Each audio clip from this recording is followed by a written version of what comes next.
Today I just wanted to take a quick look at the 1987 film Blood Rage. This is a very basic, very simplistic plot, and I was not impressed with the film at all. I just really didn't find anything too interesting about it. You had very canned and cheesy dialogue. The special effects themselves were very laughable, especially in certain scenes when you have a hand that is severed by a machete.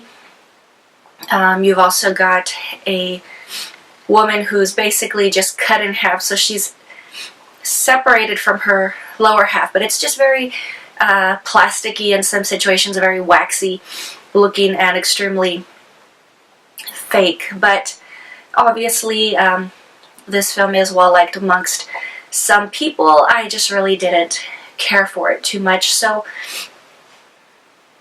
the film starts off, or I guess you could say the opening credits open at a drive-in. You've got a whole montage of people running around grabbing their items. There's a guy who purchases popcorn. He then walks into the toilet with his recently purchased popcorn. I do not know why. Extremely disgusting if you think about it, but he walks up to a very young Ted Raimi, who is a condom salesman inside the men's toilet. So obviously we know why he took that side trip.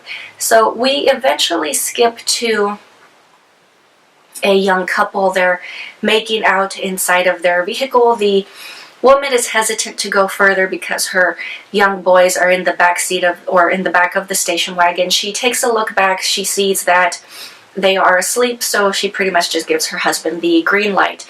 Unbeknownst to herself, the boys are awake. They sneak out the back of the station wagon, and I do not blame them. Who wants to see that? So as they're wandering around the grounds, they come across another couple who is just full-on nude in the back of their vehicle, just basically going at it.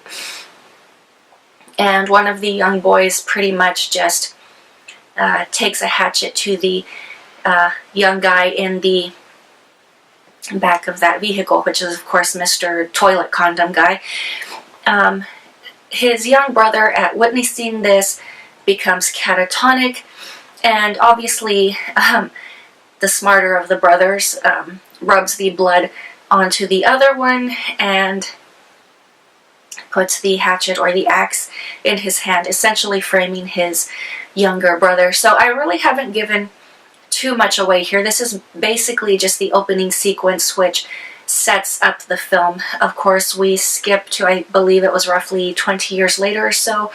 The catatonic young man has regained his recollection. He is telling everyone that it's the other brother that committed the murder, and obviously he wants his freedom, understandably, because he has had his life stolen from him. So obviously people are reluctant to believe him. They're not really wanting to let him go because obviously they have to be sure. So lucky, he bails out on the mental facility on Thanksgiving Day, and he's making his way back to his family. This obviously triggers his nutso brother Terry to continue with his murderous rampage. Obviously, we know he's just going to blame it on his brother again because his brother is the fall guy, obviously. So one of the things that I noticed very early in the film is, of course, the fact that Terry is triggered by sex. He does not engage himself. Obviously, in the beginning of the film, his two parents were about to go at it. They got out of the vehicle and he lashed out at a different couple. And I think part of his frustration here is the fact that his mother has announced an engagement. She's getting remarried. So maybe to some degree he's also acting out. Obviously he has the whole brother issue to fall back on, so he knows he's in the clear. I'm honestly not too sure if it's the version of the film that I watched, but it seemed to have just very bad sound quality, very monotone. You also have just very corny Brady Bunch, you know, over the top hunky-dory type dialogue. So obviously they're not the happy family, but they're trying hard to convince you. But the film definitely does feature, aside from, you know, ridiculously over-exaggerated death scenes, which are extremely laughable, and in that sense just pretty much worth watching the film. Just, you know, one of those things that it's so bad it's good type scenario. But the thing here that really gets me is the fact that, okay, it's understood that the supposed crazy brother is wandering around the, I guess you could say, the apartment complex grounds. So obviously, instead of getting out of there and getting to safety, people are hanging out, they're getting drunk, they're having sex, they're talking about going to other parties, they're taking strolls along the grounds as though nothing were happening. I think one of the more ridiculous ones is the couple having sex on a springboard or a diving board, which I'll give them credit for originality. That's definitely not something I've seen in a film before, but you know, the idea of it seems ridiculous, although in theory I can see the practicality in it.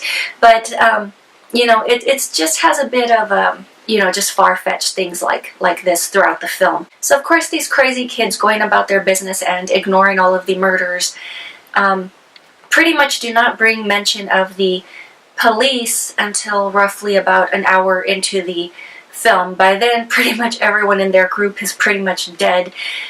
Oddly enough, the film is only an hour and 22 minutes long, so you wait an hour to consider the possibility of calling the cops, but you've only got 20 minutes, 22 minutes left of film.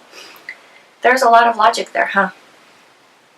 So the ending of itself, the ending of the film, I guess you could say, even though metaphorically it really does make sense, especially the fact that you've got two broken people who essentially further continue to crack. And I know I guess you could say the end result is meant to be dramatic and shocking, but by this point I've put up with this ridiculous film so long, I'm just kind of like, shut up, go away. Like, literally, shut up and go away. I was not shocked by the ending sequence at all. I can see how maybe for some people it can become confusing, especially with the whole look-alike scenario with the twin brothers, but it's very much a straight playthrough, so there really isn't much complexity there. I guess they tried to add depth by showing how broken the two ending family characters are, but you know, it just really didn't grab my attention. I would say yes, it's an entertaining film. Once again, the over-the-top or just ridiculous kill sequences themselves are worth checking out, but for the most part, I wouldn't say it's a film worth adding to your collection unless you are very much into 80s slashers. Then I would say go for it. But for me, it just really didn't have that wow power as far as something that I would consider adding to my own collection. So obviously there are those of you who are more into the slasher genre. Maybe you've heard or seen this film more often than I have. I would definitely love to share some thoughts with you, but that is pretty much all I have for you guys today, and I will talk to you later.